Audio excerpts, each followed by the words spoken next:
Hello there guys, and welcome back to another installment of Trey the Explainer. And today, I'll be discussing, examining, and breaking down a mysterious and obscure event in history for you guys. The curious case of the Utsuro-Bune, or Utsuro-Fune, or the hollow ship incident in 19th century Japan, held up by many as strong evidence of extraterrestrial visitation in our not-so-distant past. It's an odd and slightly creepy story, and I'm guessing not a lot of you guys have even heard of this thing, so, without further ado, the episode. Also, get ready for probably a ton of mispronunciations. Sorry, I tried my best.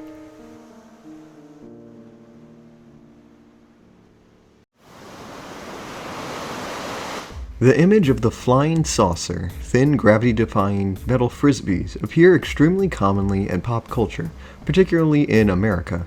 Ever since the 1930s, for some reason we as a culture have come to accept that little green men, aliens, if they do exist, ride around in these curious devices, famously referred to by the United States Air Force in 1952 as unidentified flying objects, or UFOs.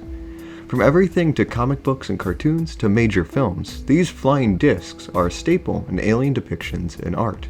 Why we have come to assume such a thing about extraterrestrials, seemingly on little factual basis, is perhaps something best saved for another day. However, this assumption has led some people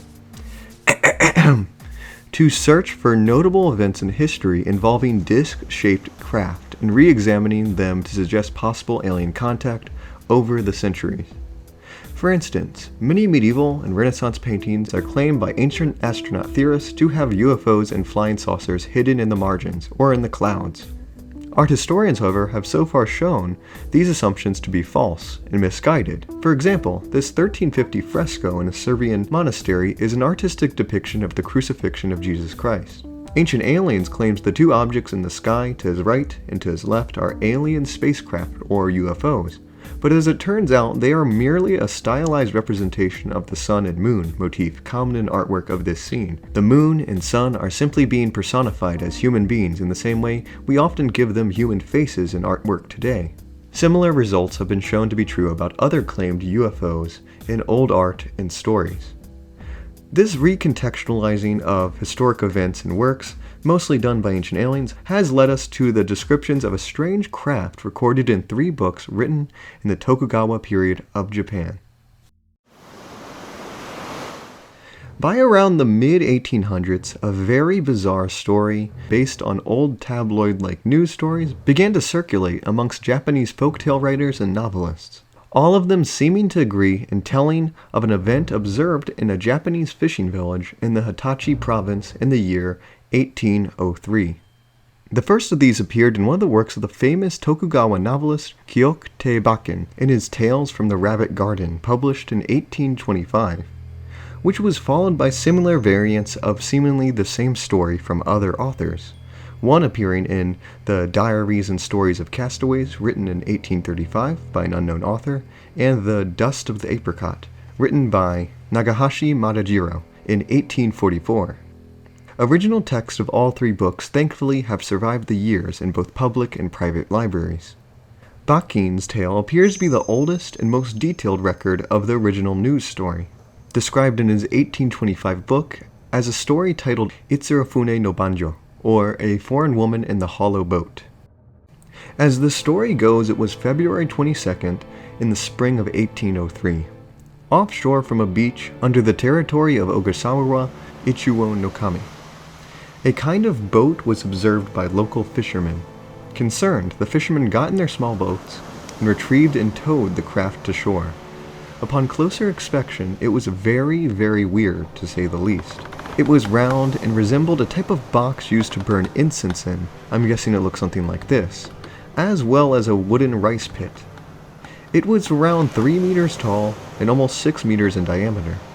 It was split into 2 separate sections, a top and a bottom. The upper part of the boat was made of red-coated rosewood. The bottom was reinforced by iron or brazen metal plates set to protect the wooden hull from sharp rocks. The upper section possessed several shoji, screened windows composed of some kind of glass or crystal and waterproof with pine tree gum or resin. These windows were transparent and allowed the fishermen to look inside the vessel, which was hollow, hence the name. Inside, they could see the boat contained bedsheets or carpet, a cake-like food, kneaded meat, and several liters of water in a bottle. Foreign symbols or characters in a language not recognized by the fishermen decorated the inner walls of the ship. The author notes the characters resembled those seen on a British ship recently arrived in Japan. However, most importantly and shockingly, the boat contained a lone passenger, a young woman between the ages of 18 and 20. She was said to have been 1.5 meters or just shy of 5 feet tall, and very, very beautiful, and very outlandish. Her skin was very pale, a pinkish white. She had red hair and eyebrows, and oddly added to her original red hair was long white hair, either changed to white using a powder or as some kind of fur extension, the style of which was not known to the Japanese people. The author takes care to note Japanese explorers in Russia have noted similar looking hair in women of their culture. Let us call her Hollow Boat Chan. She wore very long and smooth clothes of unknown fabrics. When she exited the vessel, the fishermen attempted to speak to her, but she spoke a language unknown to them, and they were not able to communicate or determine where she had come from. She was apparently friendly and peaceful, but acted strange as she clutched a small square box which she held constantly and prevented anyone from touching or opening.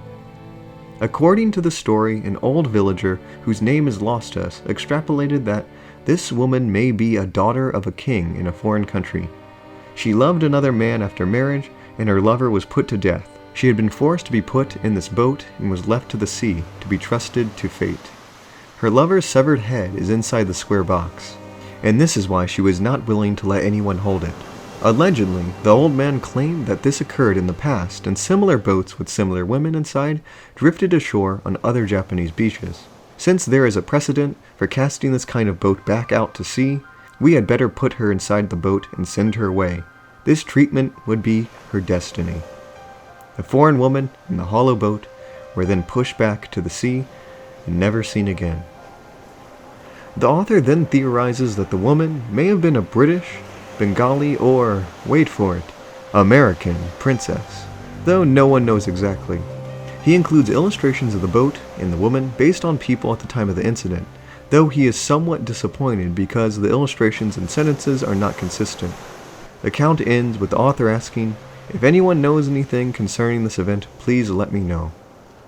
The 1844 and 1835 versions of the tale are shorter, but the details remain generally the same, though one differs slightly from Bakken's account, instead setting the event in March 24th, 1803, rather than in February, among other differences that will be addressed later. Analysis. So what are we to make of this story of a strange woman and her bowl-like craft? Was she, as ancient astronaut theorists claim, an alien visitor in a flying saucer coming to visit human beings? Well, probably not. First of all, as strange as this story may seem, we should dismiss the claim that this craft was a UFO, and this woman an alien. The hollow ship appears to have been just that, a hollow seafaring boat. The hollow ship never flies, or levitates, or even moves by itself in the ocean. It merely drifts aimlessly. Additionally, the ship was mostly made of wood, the only evidence of any other metallic being the reinforced iron plates in the hull. A wooden, low-tech spaceship sounds a little ridiculous. Numerous historians have since pointed out that the hollow ship in fact wasn't anything too out of the technological limits of the time. Circular-shaped wooden boats were definitely nothing unique in Japan for thousands of years. Similar-looking boats were abundant throughout history. The only details about the vessel that are out of the ordinary were the Western-style glass pane windows and metal plates incorporated into the more familiar Japanese boat design. No, it seems the UFO or flying saucer connection is mistaken, with the mysterious woman's ship only vaguely resembling the shape of the disc allegedly flown by aliens. It seems unlikely and ridiculous to suggest the woman was an alien in the extraterrestrial science fiction sense of the word. No, it seems far more likely, if this event occurred at all, the woman was simply a foreigner, a non-native Japanese visitor to the island nation, possibly from Russia or America. The original telling of the story in 1825 even favored this explanation. The characteristically white European appearance of the young woman, ginger hair, and Western-looking clothing seems to support this. The strange white hair extensions the woman possessed even matches the limited knowledge of the outside world, namely of Russians native Japanese had at the time. Eyewitnesses agree that she was an alien, but not that kind of alien. She was a Western of white European appearance. It is important to take note of the larger historical context of this alleged event. The Tokugawa or Edo period was best characterized by the nation's extreme isolation.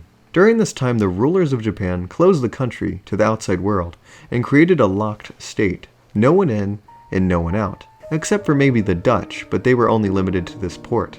The world beyond Japan to the average citizen became mysterious and elusive, exotic, and maybe even a little frightening.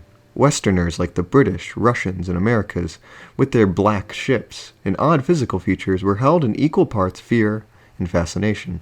A white person would have been a rare and scary sight indeed for a rural fisherman, probably along the lines of seeing an alien today now that I think about it.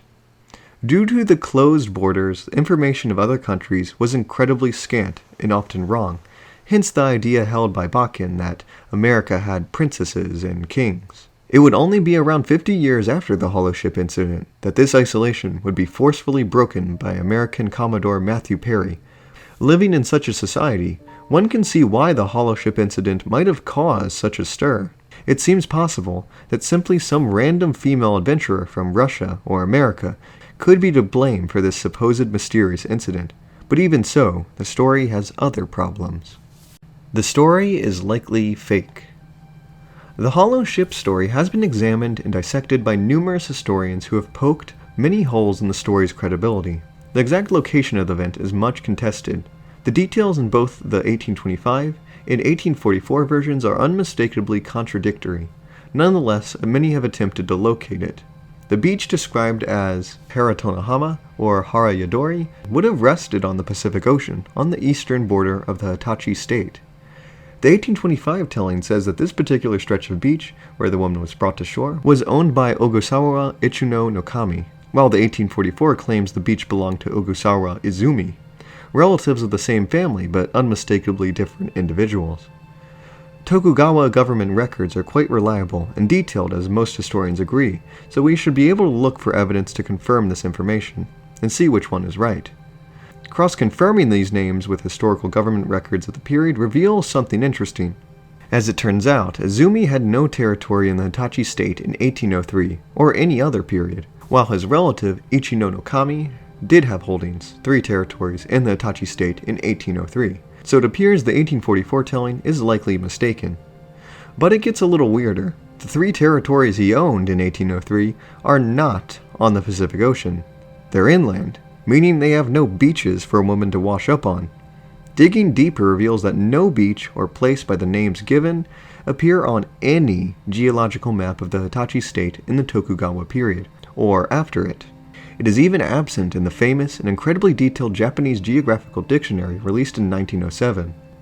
The lack of evidence to corroborate the story's location leads to the most likely conclusion being that the named beaches are imaginary, a fictional location made up by someone, most likely the authors.